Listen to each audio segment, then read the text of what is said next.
Benjamin, over to you. Thanks, Simon, and may I just acknowledge the beautiful lands of the Whadjuk people of the Noongar Nation that I meet you on today before we get started. So, as Simon mentioned, we are about to have a bit of a panel discussion to warm you up before the SIMNA Awards and look at the future of social impact measurement. We've managed to pull together a very illustrious panel, and we look forward to some provocations moving forward. But before we do that, I just wanted to acknowledge that this is the first year that SIMNA has had a panel sponsor. Lend-Lease has very generously sponsored this year's panel session. And I just wanted to tell you just a little bit about Lend-Lease before we get started. So Lend-Lease is a globally integrated real estate group with core expertise in shaping cities and creating strong and connected communities. For more than 60 years, Lend-Lease have created thriving places. Safety is always their first consideration, boldness and innovation characterize their approach, and doing what matters defines their intent. Lend-Lease work with purpose to design, build and curate spaces where people want to be and care about. And in partnership with stakeholders, Lend-Lease generates social, environmental and economic value to cities and communities. And we're exceedingly grateful for their support in this speaker panel. And just before we get started with the speakers, may I remind you that we have a chat function, so please do put your questions forward and Helen will be hunting for the juiciest of those questions and be serving them up to us throughout. So without any further ado, I'd like to introduce our speaker panel, and I'll get each of the speakers to do a far better and more eloquent job of introducing themselves than I could possibly do. We will start with Aden Date, and Aden is one of our newest members of the SIMNA board. We are very excited to have him on board, and an arts, media and social impact specialist. Aden, would you like to introduce yourself? Yeah, sure. Thanks for the warm intro, Ben, and good to see you all. Yeah, as it kind of says on the tin, a lot of my social impact work centers around the arts and cultural sector, which is kind of the troubled cousin of social impact. It's where a lot of juicy philosophical issues kind of bubble up. It's a sector that hasn't fit neatly into this narrative that we're all kind of building together. So I find it an exciting place to work and to try and find new ways of collecting data. I also teach community psychology at Notre Dame, and I run a small arts organisation of my own called the Perth Improvised Theatre Society. So looking forward to some spicy questions. Thanks, Aden. Thanks for setting the expectation of spicy questions. We'll do our best. May I now introduce Angela Vurens van Es, who is the Director of Community Impact and Analysis at Lotterywest, which is Western Australia's state lottery. Angela. I've disappeared. Here I am, just for a bit of extra drama. So hi everyone, thrilled to join you today. I stumbled across the world of social impact by complete accident, have a background in sociology and economics, and finished my uni degree and thought to myself, what on earth am I going to do with this? And like the true millennial I am, Googled keywords from my degree with the word company after it, and ended up working with a crew called Creating Communities, who work in the community development, shared value and social impact space.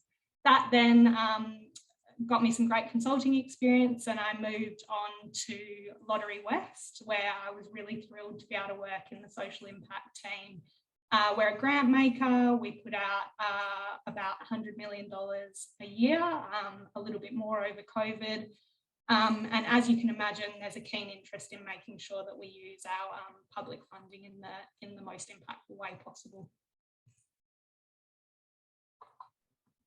Fantastic. Thank you, Angela, and thank you for agreeing to be part of the panel. We are very excited to have the funders' perspective at the table. And our final panel member is a founding director of SIMNA, in fact, Russ Wood, the co-founder and director of Latitude Network. Russ. Benjamin, thanks. Firstly, can I say g'day and congratulations to the SIMNA team, Lisa and the directors, as well as to the finalists for the awards today. I appreciate that 4 of us on this panel are sitting between you guys and finding out who's won. That can be an uncomfortable period. But the other thing I'd like to suggest is that we're up to 90 participants from my count. I want to create a bit of a buzz here, see if we can get to 100. So let's get some hashtags going and say some controversial things to see if we can get up to 100. As Benjamin suggested, my relationship with SIMNA goes back some time, both having been involved on the Victorian chapter as well as on the what was then known as the National Steering Committee, and then as a founding director alongside Simon and Matt Bevan, who many of you will know. For the past 7 or so years, I've been consulting in the world of social impact broadly, and we can unpack some of that through the questions. Prior to that, I spent time as a ministerial advisor, both at a federal and a state level. I've worked in the social sector as an executive at a community service organisation.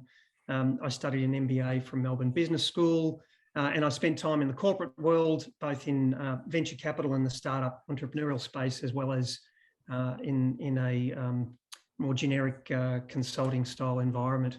Really thrilled to be here with you guys today. Thanks. Fantastic. Thanks, Russ. Really appreciate it. So I think you'll all agree we've got an exceptional panel today. And normally in these panel conversations, we like to open up with a bit of a gentle opening. But given that Aden has thrown out we want spicy questions, then we're going to leap straight to a spicy question.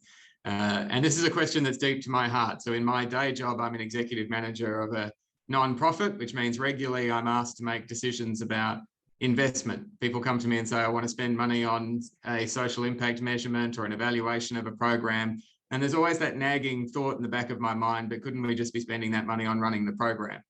So our first question to the panel, amidst this growing interest that we've seen in social impact measurement, we're starting to see an emergence of a counter argument that impact measurement might actually be resulting in wasted resources, compromised efforts, and a rise in even poor or misleading methods of demonstrating impact.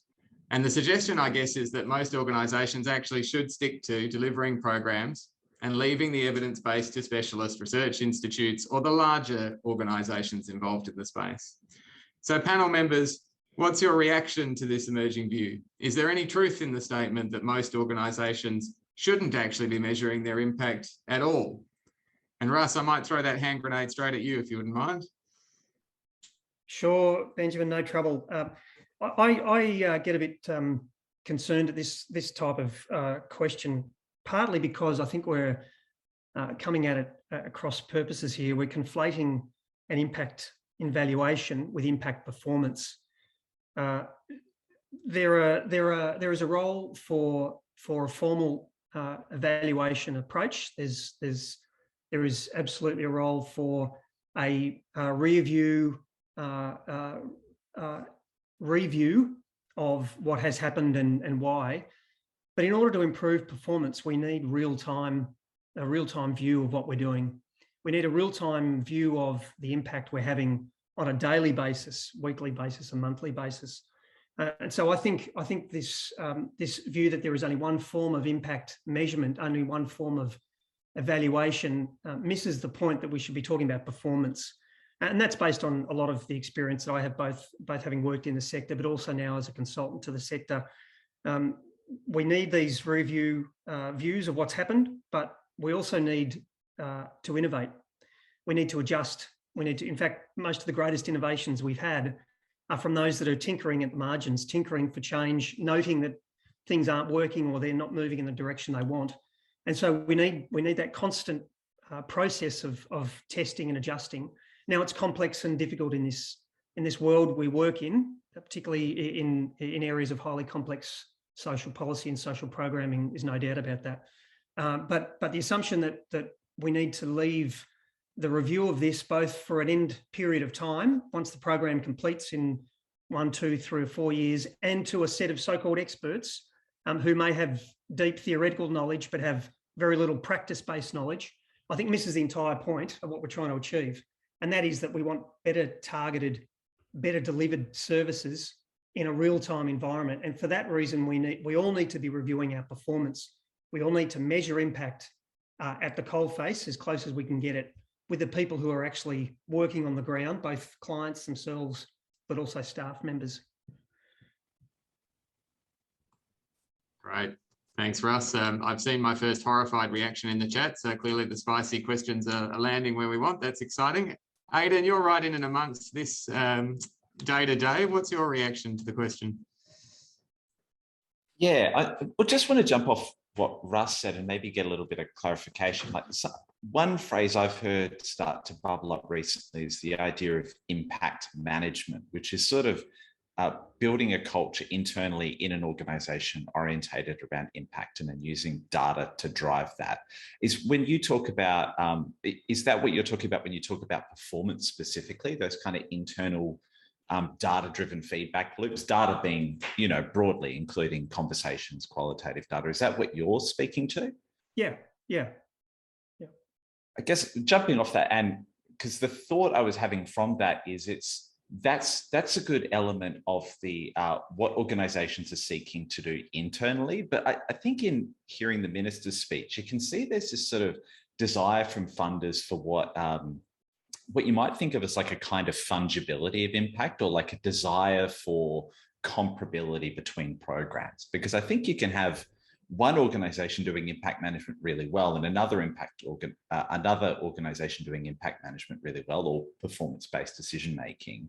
But that doesn't necessarily mean the two can be compared. It doesn't necessarily make funding decisions any easier. So I agree with you, but I'm wondering if it's contrary to often the desire of funders, you know, who are the ultimate big external body, to be able to know at a glance what works and where they should send their money. Luckily, we have a funder at the table to throw that question to. Angela, your reaction to that? Look, I think it's a really good point. I am going to start with a controversial opinion, which is SIMNA, I love you, but I really hate the term measurement. For me, it totally masks what a focus on impact should be about, which is, for most organisations, a cycle of continuous learning, reflecting, improving, and like Russ said, tweaking things to help them be better moving forward. And I think, you know, Lotterywest, certainly as a grant maker, tries to work with organisations where they're at on their journey in terms of understanding impact. So that comparison piece, I think there's a lot of nuance to that, which speaks to the depth of a funder's approach and kind of needs to be recognised in the way we do that. When I started at Lotterywest, there was a lot of talk about measuring our impact, which I'm not going to lie, gave me a minor heart attack for the first few months that I was there, because for me, be able to measure, or for us to be able to measure Lotterywest's impact, we would have to ask every organisation, you know, the 900 odd that we grant to every year to measure theirs. And when you've got everyone from Ethel from the local bowls club with a $3,000 grant right through to Mission Australia, it's really just not practical or relevant or appropriate. And so what we did is we kind of reframed the conversation to be about understanding impact. You know, Ethel doesn't give two hoots about collecting data about, you know, changes to social isolation as a result of the bus that she brought. But what she does care about is the change that it's made to her friends or her community's lives. And that's where we try to start as a funder, is asking the simple questions. So, you know, what changes is it going to mean for your community? What would success look like? And then drawing out the insights that come from that. And I think what we pretty quickly realised is that you can ask the same questions no matter what the scale of organisation, and the depth of data which sits behind it might be different, but actually the quality of the insights is often quite similar. And so we've tried to take that sort of flexible approach when thinking about impact at Lotterywest. I mean, that gets me thinking, I think this is a more radical proposition than we give it credit for. Like, if it is about moving away from measurement, because measurement implies comparability. You know, if I measure the length of my desk, I can compare it to the width of the kitchen bench. I can see which one's bigger. But if it's about insight, and yeah, we're acknowledging that the bowls club can't be compared to the orchestra, can't be compared to the foreign aid program. I mean, that's a pretty big deal. And I mean, I'm thinking if we go back to like a utilitarianism, or some people might be familiar with GiveWell, like this idea of X dollars to save a life, or the notion of SROIs, where, you know, this program produces this return and that program produces that return. I mean, if we're shifting away from that, that's quite a significant thing, I think, that would have a lot of downstream impacts on how people think about social impact measurement or assessment or SIMNA or whatever it becomes. Yeah, and I don't necessarily think it's an either or. So Lotterywest certainly recognises the place of the kind of more robust scientific measurement and evaluation. But I think it's also about recognising that if you're going to ask organisations to do that, you need to respect the resource that it takes and to be willing to pay for that. And so it should be built into your grants. So we'll fund measurement and evaluation on grants that have the potential to create new knowledge, to pilot new ideas, to create benefit for the broader sector in terms of how things are done. And our expectation is then that that doesn't just sit on someone's shelf, that it will be shared with the sector and become part of that knowledge base. And I think that's, for me, that's the risk here. If we say that measurement's done by these theoreticians, academics, experts in inverted commas, and not done by us, then it becomes something we don't necessarily have to embed. And because our funders aren't asking us to drive towards long-term outcomes, they're funding us for outputs, inputs, activities at best, which is why there's an emerging world around social impact bonds, other forms of outcomes-based funding. If we can't, and this was my initial drive to join SIMNA in the first place. I didn't come from a measurement background. I'm not a measurement practitioner by any means. But if we can't get simple organisations, simple tasks, simple people such as myself, being able to understand the shifts that are occurring as a result of their work, then we're not going to be able to grapple with, let alone deal with, the challenges that we face. And leaving things, and I'm generalising entirely here. I notice we're down to 88 people, so we're either putting people off or we're not exciting them enough. And if we're leaving things to a few large organisations, to a few academic institutions to tell us what the impacts have been, then we're going to be either far too late or we're not going to engage with the stuff that we need to in order to adjust what we're doing to impact the people that we're trying to support. Awesome. Yeah, what a great range of opinions, guys. Apologies, Aden. I'm sure we'll build on this moving into the next question. I guess as a launching off point from that, given that we've spoken about reframing measurement and the changing dialogue around social impact measurement versus impact assessment versus impact management, one of my great frustrations in life is that there seems to be a new dialogue that pops up every 3 minutes and a new shiny toy that gets discussed very regularly. And we have certainly seen growing interest internationally around accountability and around impact. And many people on the call today will be very familiar with the emerging interest in environmental, social and governance, or ESG reporting, for example. We certainly see the UN Sustainable Development Goals being spoken about a lot. I distinctly remember in a different board context, someone very excited running up to me and telling me there's this amazing new SDG thing, and then next week it'll be a new framework. But certainly we are seeing stakeholders getting more forceful and demanding more accountability and more responses to everything from climate change to reconciliation to gender equality. Of course, for some, this is nothing more than greenwashing or a corporate PR exercise.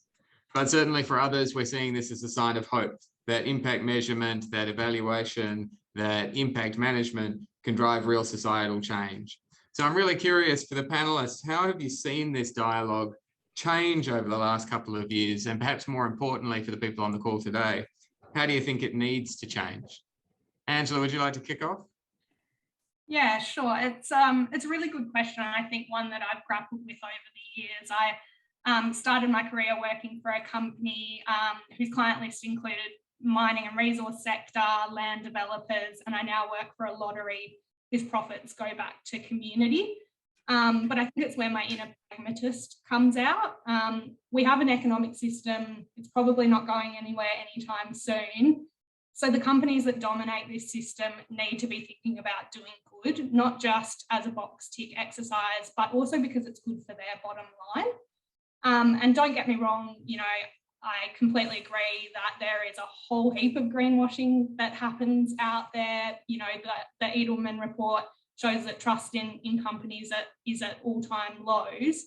But But I think what we've also seen is an incredible rise of people calling that out, and of, you know, cancel culture. The fact that we even have a phrase which reflects that, we're holding organisations to account is pretty incredible. I think the one thing that COVID has really emphasised is the need for a shared global language around what we want to see in our world and how we want to see it develop. And I think, you know, love or hate the SDGs, they do provide that. And, you know, I think we're on a bit of and one of my very smart colleagues referred to it as, you know, the normative change cycle, which I then said to her, it's kind of like putting on a pair of pants. So we're trying on the pants, we're seeing if they fit. There might be a little bit of chafing. They might be slightly too short or lacking the depth that we need. But, you know, some pants are better than no pants. I think most people would agree. And so, you know, I think it's a step in the right direction, and we need to be realistic about where different organisations and people are at in that journey. Awesome. And I think we've got our quote from the panel so far: some pants are better than no pants. Aden, I'm interested, given that you do a lot of work with, I guess, what would be considered non-traditional areas where we don't necessarily think about social impact measurement as much. How have you seen the dialogue around social impact changing? Yeah, I mean, the arts and culture sector is interesting because I suppose if sort of like ESG or SDGs are frameworks that are attempting to bring, to an extent, the private sector or the international development sector a way of introducing more people into the conversation in a way that makes sense within their worldview. The arts and culture sector is still a little bit of a lost child. It's a sector that doesn't really have a framework. There was a shared framework built here in WA back in, I think, 2012, 2014, but it never really caught on. So I think there's this sense in which the frameworks never capture the full complexity of reality, and they always contain within them certain implicit assumptions. And the reason I think we sometimes cycle through these frameworks is because we never really get to reimagine the big ideological constraints that shape them. So to what Angela was saying, I think very explicitly, right? Like the Sustainable Development Goals and ESG take growth, they take capitalism for granted. And the big experiment that we're in the middle of now, and I think one that we don't have a whole lot of time left to figure out if there's an answer for this or not, is can capitalism coexist with human well-being and growth? It's sustainable development. The big question is, can development be sustainable? Can a company do good, built on an extractive business model? I mean, my personal opinion is probably not, but I think that's the experiment that we're all running and participating in at the moment. That leaves me, Russ, Benjamin. your thoughts? Yeah. Yes. Oh, look, what fascinating. I feel like just listening actually to more of the discussion. Given we're amongst friends, I'm going to share. I have real concerns about things like sustainable development goals, frameworks, ESG, and I'll admit it. My bias is, not environmental. I don't work in environmental space. I have no real expertise there, nor do I in international development. So please, take what I'm saying not in those contexts.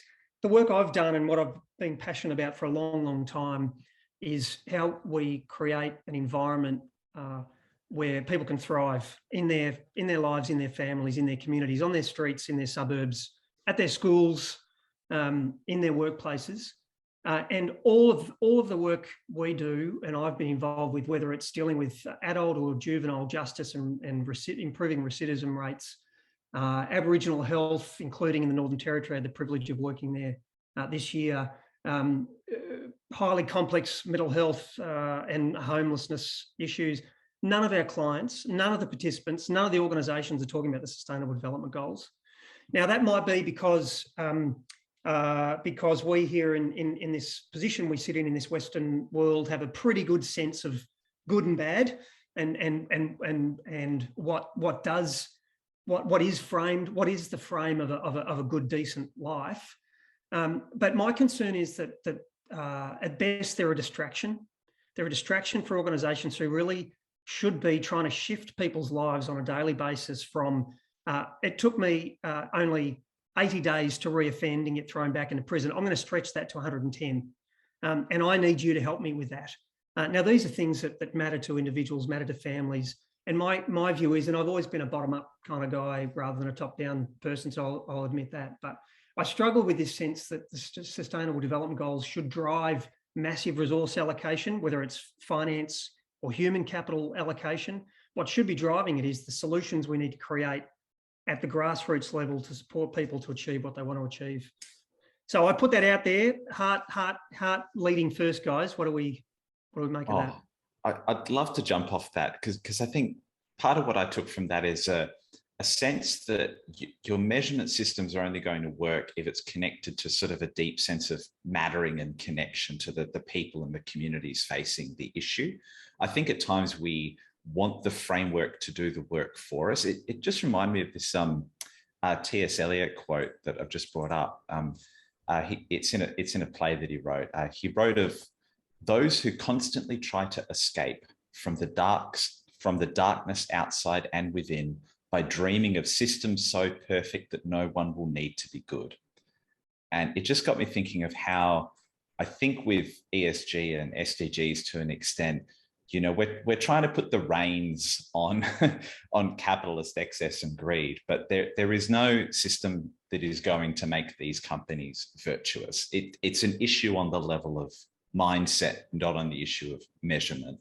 So that's how I think about it. And Russ, thanks for the provocation. It reminded me of that. Angela, any thoughts on the provocation of SDGs are at best a distraction? Oh, look, I think I'm going to play the middle ground here.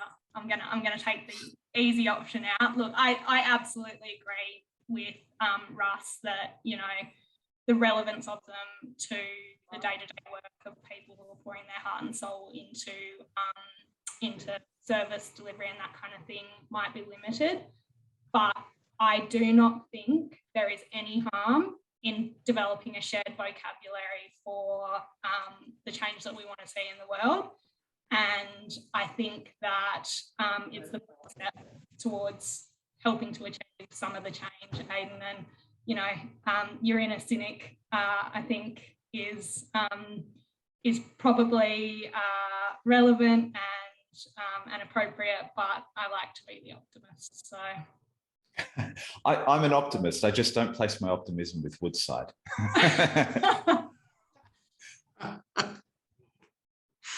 Oh, dear. Benjamin, can I jump in here and say that we've got a couple of questions Right. up in the chat, which are really relevant to this. And I think it's what people are asking is, when we think about the social value international principles, how those might fit in with this discussion about the Sustainable Development Goals. And I don't want to interpret the question too much beyond that, but simply to throw that open maybe to Benjamin, yourself and the panel to consider. Absolutely. I saw Russ nodding vigorously, so I'm going to throw to Russ. Yeah, well, I was just going to firstly say you'll have to refresh me on some of the principles. While my membership of SIMNA has remained my knowledge of the principles, but from memory, I think I was nodding because from my recollection, they're very practical. I mean, you know, impact measurement is a very practical process. We need to measure stuff. We need to understand the impact we're having, the daily change that's occurring. So from me, you know, and as I say, my bias is pretty clear, or I like to think it is anyway, that we need to be talking with people who are involved, that want the change. We need to understand what they want. We need to blend that, engage them with evidence and what works, and help shape their views to the extent that we can. But otherwise, it's a very practical set of steps. So my view on this is that things like the SVI principles and other principles, social impact measurement, are the ones to be going with, rather than this potentially centralised view of the dozen things that make sense for everyone globally. is there not scope within the kind of broader frameworks to apply them at a local level and in specific communities as needed? I think it's about how we ensure that there's enough flexibility in those frameworks to still enable the best practice principles to be operated within them. And you know, I think that's the real challenge around how do we hold the big picture but still apply what we know to be true and good, which is about local engagement, local meaning, being responsive, being transparent, and all of those other important. I think you're probably right, Angela. I'd open it up to any people who actually know what they're talking about out there other than me. But I think the problem with generalising too much is things get so generalised that they become meaningless. I think that's the challenge. Like, where do you draw that line between specificity and generality? And if it's too general, it'll have so many holes that it means not very much on the ground. Maybe to give like a little example, I lived and worked in Tanzania for 18 months and I had a friend who was Ugandan and working for the Danish Foreign Aid Service. And his view was, amongst the sort of African intelligentsia in international development, was that the SDGs really seriously understated the impacts of tax evasion and corruption on development. They're in there, but they're like, you know, they're tucked. They're not one of the major kind of frames that they look at, or it's like 16 or 17. So the framework doesn't exclude it, but it sort of failed to prioritize what was considered most important. So what I like about the SVI principles is that they are principles. Like, I think every framework, by definition, what constitutively makes it a framework is that it bounds the conversation about what is possible.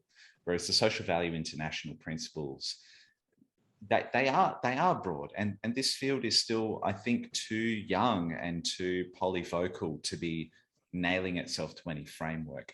I might give a slight exception to like sector-based frameworks where there's a lot of bottom-up consultation, but in general, I'm pretty skeptical of anything that's top-down. I mean, Angela, you say it's shared language, but I had nothing to do with it, and no one I've ever met had anything to do with it, and even, you know, African foreign aid professionals had very little to do with it. So I'm wondering, whose shared language is it? That's a great provocation, Aden, and I think it's a beautiful segue into our final question, which really is, so what? So one of the things I'm really excited about from this panel, I think it's demonstrated it really well, is how unique SIMNA is, that we can bring so many different perspectives to the table, that we've heard from multiple sectors, funders, people like myself who have no background in measurement whatsoever, but are interested in the policy context, to practitioners. So we're unique, and we cover lots of people and lots of interested parties in the social impact space. We've just spoken about how fast this space is developing, how the dialogue is changing. What is SIMNA's role in this now? And what do you think it needs to be into the future? And I'm going to give this one to Aden first as our new board member, just to put him on the spot. What do you think about where SIMNA's going? What does it need to do, given the conversation we've had? Well, I do support Angela in that I wouldn't take a name change off the cards. But look, I mean, part of the reason I wanted to be on the board is I'm broadly supportive of what the network is already doing. I think moving towards a network-based structure, which is a way of, it's making us non-hierarchical. And it means if a member in Western Sydney has a really good idea, actually, I've got a great example of this. I caught up with a couple of colleagues at the Centre for Social Impact a while ago, and there was a SIMNA webinar on meaningful evaluation. I wish I could remember the name of the guy who spoke about it. If someone could type in the chat, that would be great. But that was just like a webinar organised by the committee, and now I've seen that framework used in other contexts. Like it was able to sort of populate the sector very quickly. And I think that owes to SIMNA being a network-based organisation that embraces complexity thinking and how it does its work. So I like what we're doing. The only provocation I might put in, maybe for the other panelists, is I wonder if there's value in us being a little more forthright in our position in the sector, because we are seeing other players sort of step in to fill this vacuum that's emerging. And I do wonder if we could be a little more forthright in our positioning. Yeah. That's a great challenge, Aden. I might throw to Angela. So bringing a different perspective to the table, coming from the funders side, and you've already thrown in today, Angela, the SIMNA, I love you, but. So that's a perfect opening to a conversation about how do you see SIMNA evolving and where we need to go and what we need to do? Yeah, sure. So for me, it's really around the ecosystem of impact, and I'm newer to SIMNA, so you know, whether rightly or wrongly, my perception has been that SIMNA has focused probably more of its efforts around a couple of the areas of that impact ecosystem. So around kind of building impact literacy and also advocating for impact impact measurement to be recognised by funders and others, and to be supported in terms of being willing to pay for it, etc. What really interests me is thinking about, you know, this incredible knowledge base which is being created through SIMNA, but then also how that is connected to the translation of that knowledge into guiding impact investing and where the money actually flows. And so, you know, I don't know how involved SIMNA is with some of the impact investing alliances, some of the groups that play more in that space, but I think it has the real potential to then bring together, you know, the not-for-profit world, the corporate world, the, you know, government sector, etc. So I think that's something worth exploring a little bit more. I'm not sure if it's on SIMNA's agenda, but that would be my 2 cents. Awesome. Thank you, Angela. Russ, your thoughts as a long-time member of SIMNA and a founding director? And a big fan. Yeah, look, it's clearly a critical question. I think my sense is, though, and you know, being the bottom-up kind of person I've admitted to being, I think smart and humble beats ambitious and bold. Well, that's quite right. I'm searching for the right words, but the power of a network is a unified or a clear shared sense of purpose. And I think connecting people with a shared, Simon Sinek might talk about the why, right? The shared why, or the call to action that we all share. There's enormous power in that. There's power in community. There's power in individuals, families coming together, getting that stuff right. That is very tricky to do. There's no doubt, very tricky to do. So I think, just as an aside, you know, the fact that SIMNA is continuing to grow shows what enormous success they're having in doing that. So I would suggest, I mean, the other thing I've always thought that the worst job you could probably have is being the CEO of a peak body. You might see from a policy perspective, from a sector, what might need to happen, but you've got a whole bunch of members, particularly large, potentially noisy ones. You know, cricket's an example. The International Cricket Council's driven by the Indian Cricket Board, for instance. You know, so what are you representing there as a peak body? Whose view are you representing? So it's easy to have a peak body that's well funded by a handful of members, that has a voice at the table and flies to Canberra and does all that stuff, right? That's really cool. But I think the power and what we need in this network, in this group, is that shared experience. And it was why I was attracted. I used to love, well, still do when we can come together face to face, the stories of organisations giving these things a go, going up there afterwards and say, well, how did you do that? How did you start? Well, we just got an Excel spreadsheet. We counted the first 5 things we saw, and that was the start of the journey, right? That is the power, I think, of SIMNA. I would love to see that essence maintained, as I say, as challenging as I know it is to run. And that being smart, humble, connected, I think ultimately when it clicks is far more powerful than having a big fat name on a you know, boarding pass saying that you're heading up to speak to a whole bunch of DepSecs. Yeah, I think that's a really good point, Russ. Having a community where you can feel safe to say, I don't actually know what I'm doing here, and I'm just giving it I'm giving it a red hot crack, and what can I learn from you, and to be able to have a safe space as practitioners, funders, service providers, to be able to have that conversation, I think is incredibly powerful, and something that I've really enjoyed in terms of being able to be part of the SIMNA community. Yeah, Amazing. Sorry, go ahead, Benjamin. Go ahead, please.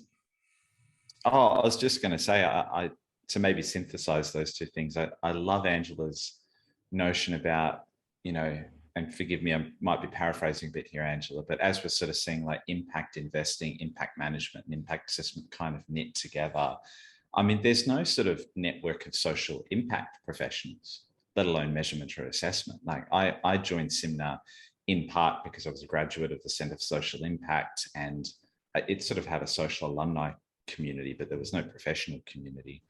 So sort of, I'm wondering how we sort of expand the scope of that network while, as Russ said, stay smart and humble. And look, there are, my fear is that other people, and I won't name names, normally I would, but I won't today. There are other groups that will willingly step into that vacuum where they are the ones chatting to DepSecs and getting boarding passes and saying, this is what social impact assessment is, it isn't, and get on board with us. So, we have to be smart and humble, but we also need to be, we need to support the rest of the sector in sitting with that indeterminacy and sitting with those questions, and not permitting others to rush to produce standards where there are none. And I think that the interesting challenge is, in an organisation which is primarily supported by people volunteering their time, how do you do that in a sustainable way, without already asking too much of people that are already burnt out and pouring their heart and soul into, their day jobs. And so I think there's probably a piece around, what does sustainability look like for SIMNA moving forward? What are those kind of those mechanisms that are going to enable us to resource those efforts, if that's the direction that we want to head in, or are we comfortable kind of operating at a more grassroots scale? And I think there's probably some challenges in that worth exploring. Absolutely. And I'm terribly sorry to cut this conversation short, mentioning people who pour their hearts out and their souls into the work that they do. I just want to again acknowledge the extraordinary efforts of the panelists. Thank you for making the time and sharing your thoughts with us. So many things that I took from that conversation, just to recap a couple: beautiful provocation and challenge around whether we need to reframe the whole concept of measurement, and how do we talk about measurement, evaluation, improvement. How do we get this dialogue right? And again, not leave the boffins to be the only ones who can solve this. We've had brilliant challenges and provocations around the frameworks that we use. Is SDG a distraction? Are we at risk of creating a vanilla response by not allowing for context? But then a beautiful comment: some pants are better than no pants. So we shouldn't underestimate having those things at hand. And I've certainly picked up from all panelists that we need to have a chat about the name change, Simon. So we'll pick that conversation up, I'm sure, as we move forward. But again, thank you so much to the panelists. As Lisa has put in the chat, we are a network, so we want to hear from all of you. So your thoughts on how SIMNA can evolve, anything you've taken from the conversation today, anything you think that we should be talking about, then let us know and we'll make sure that it's part of the dialogue. But again, just a warm thanks to all the panelists.